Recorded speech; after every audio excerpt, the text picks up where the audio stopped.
Sir. I'm Jolene Buga, and this is my assigned topic about insurance management. So, let's start with this is the continuation report with the last reporter. So, B, mediation by Lapon Chairman upon receipt of the Lapon Chairman shows within the next working days summon the respondents with a notice of the complainants for them and their witnesses to appear before him for the mediation of their conflicting interests if he fails in the mediation efforts within 15 days from the first meeting of the parties before him. So he shall set a date for the constitution of the pangkat in accordance with the provision of this chapter. So ito ay pamagitan ng isang Pangulo ng Lupon sa pamamahala ng krisis ay isang proseso ng pag-aayos ng mga hindi pag-unawaan sa ilalim ng batas ng katarungang pambarangay or KIPI. So, ang tagapangulo ng Lupon na karaniwang barangay ay nagsasagawa ng pamamagitan. Kasama dito ang proseso ng Pangulo ng Lupon na isinaalang-alang ang kaso at ang pagruruta ng mga minor de edad sa sibil o kriminal na kaso sa isang panel na may 3 tao. So, C, in suspicion of prescriptive period of offenses while a dispute is under mediation, conciliation, or arbitration, the prospective periods of offenses and cause of action under existing law shall be interrupted upon filing of the complaint with the punong barangay. So the prospective periods shall resume upon receipt from the complainant of the complaint or the certificate of mediation or of the certification to file action issued by the Lupon or Pangkat Secretary. So in Philippines, ang prospective period of offenses is tumutukoy sa takdang panahon kung saan maaaring magsampa ng kriminal na aksyon laban sa isang akusado. Otherwise, sa ilalim ng ilang mga pangyayari, ang prospective period ay maaaring suspende. Ang epekto nito is ang pagsuspende ng prescriptive period ay nangangahulugan na ang pagpapatakbo ng period ay naantala at ang oras na lumipas na ay hindi binibilang. So ang panahon ay magpapatuloy lamang sa pagtakbo kapag ang lupa para sa pagsuspende ay nalis na.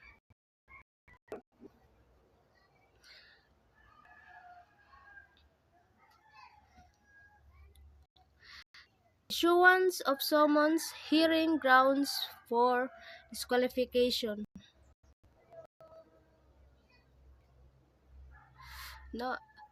The Pangkat shall convey not later than 3 days from its constitution on the day and hour set by the Lapon Chairman to hear both parties and their witnesses, simplified issues, and explore all possibilities for amicable settlement. For this purpose, the Pangkat may issue someone for the personal appearance of parties and witnesses before it. So, sa pamamahala ng crisis, particular sa konstekto ng katarungang pambarangay sa Pilipinas, ang papalabas ng summons or kaning hearing grounds or disqualification ay mga mahalagang hakbang sa pag-resolve ng mga hindi pagkakaunawaan. So, pag-issue ng pagtawag. Ang pagtawag ay isang nakasulat na abiso na inisyu ng tagapangulo ng Lupon sa mga partidong sangkot sa isang hindi pagkakaunawaan na nangangailangan sa kanila na humarap sa lupon para sa isang pagdinig. Ang pagdinig ay isang mahalagang yugto sa proseso pamamahala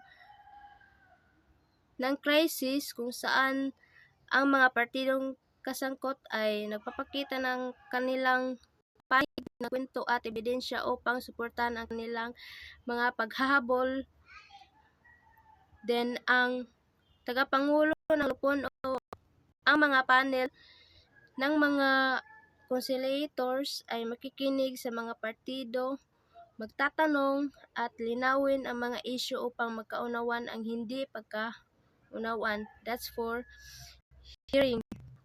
And then for this, grounds for disqualification is isang lupon chairman o isang membro ng panel of conciliation ay maaaring madisqualified sa paghawak ng isang kaso kung sila ay may personal na interest sa hindi pagkakaunawan o kung sila ay may kaugnayan sa alinman sa mga partidong sangkot. Ang mga batayan para sa disqualification ay kinabibilangan ng example or relasyon sa pamamagitan ng affinity sa loob ng apat ng taas ng sibil, ang pagkakaroon ng direkta o hindi direktang interes sa hindi pagkaunawaan, o ang pagkakaroon ng malapit na personal na relasyon sa alinman sa mga sangkot na partido. Example. A period to arrive at a settlement. So the pangkat shall arrive at the settlement or solution of the dispute in 15 days from the day it convenes in accordance with this section. This period shall at the discretion of the pangkat and extendable for another period which shall not exceed 15 days except in clearly cases or in management, particularly in the context of katarungang pambarangay in the Philippines. The period to arrive at the settlement is crucial in resolving disputes amicably and efficiently. So the katarungang pambarangay law or RA 7160 and the rules of procedure of katarungang pambarangay provide for the following in frame for the arraignment at the settlement. Fail to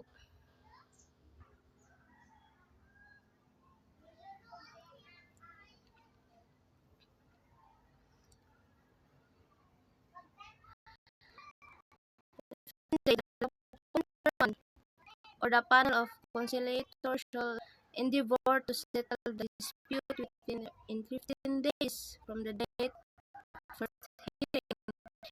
The dispute cannot be settled within 15 days. The law chairman or the council will extend the period for another 15 days, making it a total of 30 days from the date from the first hearing. For the extension of the local chairman or the panel of the may grant an extension of time to settle the dispute, but only with agreement of all parties involved. So the extension should not exceed 15 days, making it a total of 45 days from the date of the first hearing. In failure to settle, if the dispute cannot be settled within the prescribed period, the Lapan chairman or the panel of conciliators shall issue a certification of that effect. The parties may elevate it to the proper court or tribunal.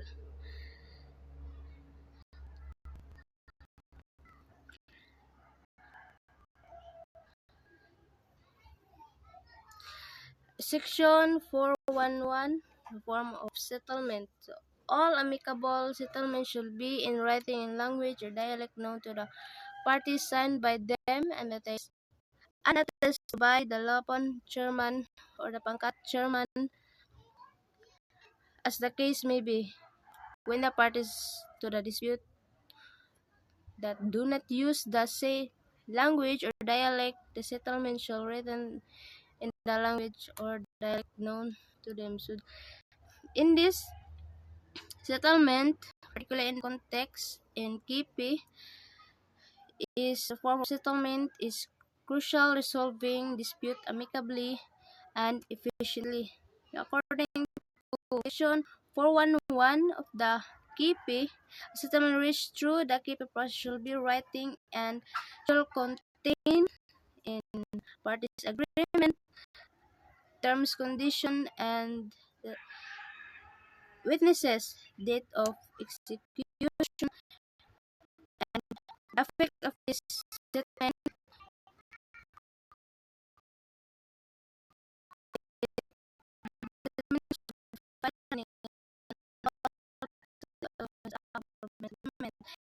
the end of dispute, settlement shall dispute, and partial regard from the filing further claims or actions arise from the same dispute.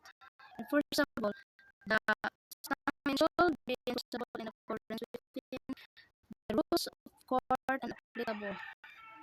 The important of this written settlement that is it provides clarity and certainty to the parties involved, prevents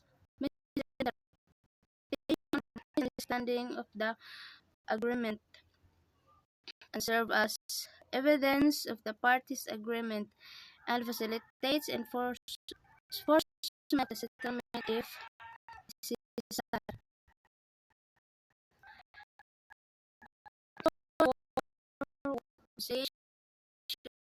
Filing of complaint or actual involving.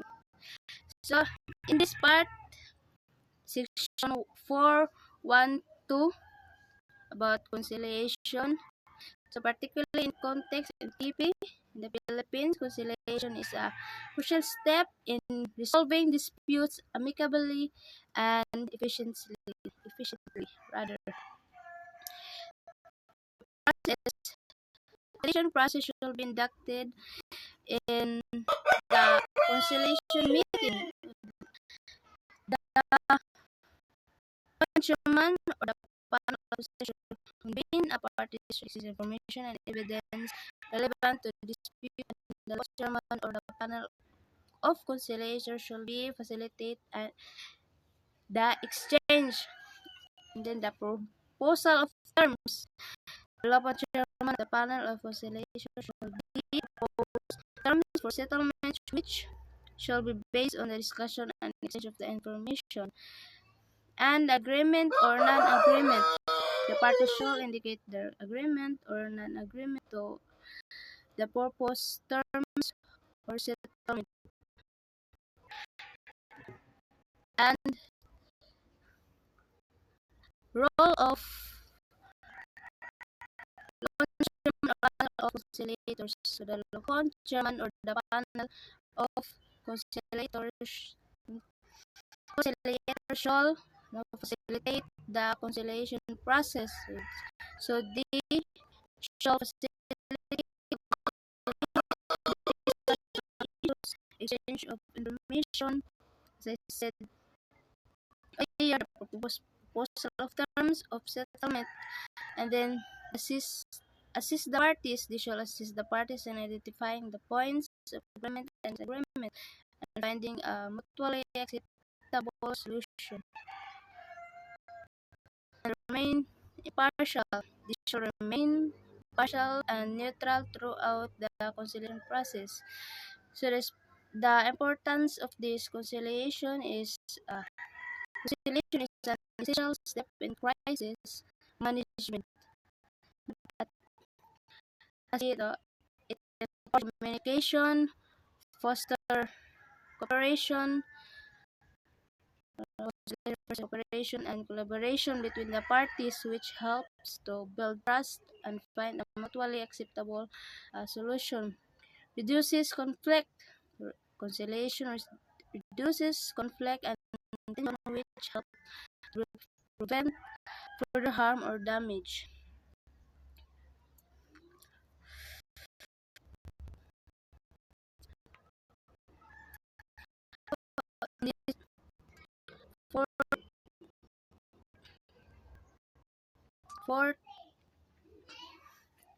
Section 412 in paragraph B, where parties may go directly to court. Is the pre-condition to file a complaint in court in the Philippines before filing a complaint in court. There is a precondition that must be satisfied, which is related to the katarungan pambarangay process. According to Section 4.2 of the KIPI RA 7160, a complaint cannot be filed in court unless parties have undergone the KIPI process and a certification of non-settlement has been issued. So the certification of this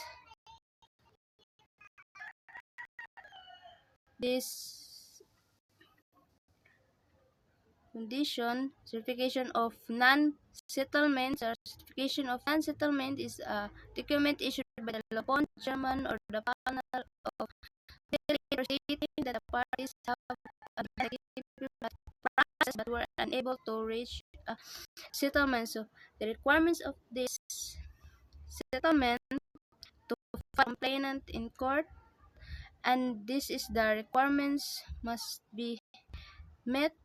The exhaustion of KIPI process, the parties must have undergone the KIPI process, which includes the conciliation meetings and the proposal of terms of settlements, the certification of non-settlements, filing of complaint, and the complaint must be filed in court within the prescribed period, which usually within 15 days from the date of receipt of the certification of non-settlement.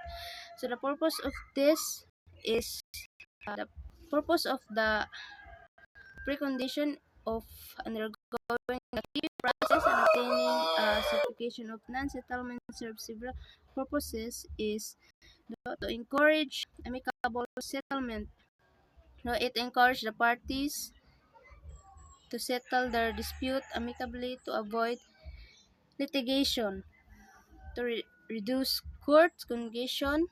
It helps reduce court congestion by filtering out cases that can be resolved through alternative dispute resolution mechanisms, and promote community-based dispute resolutions.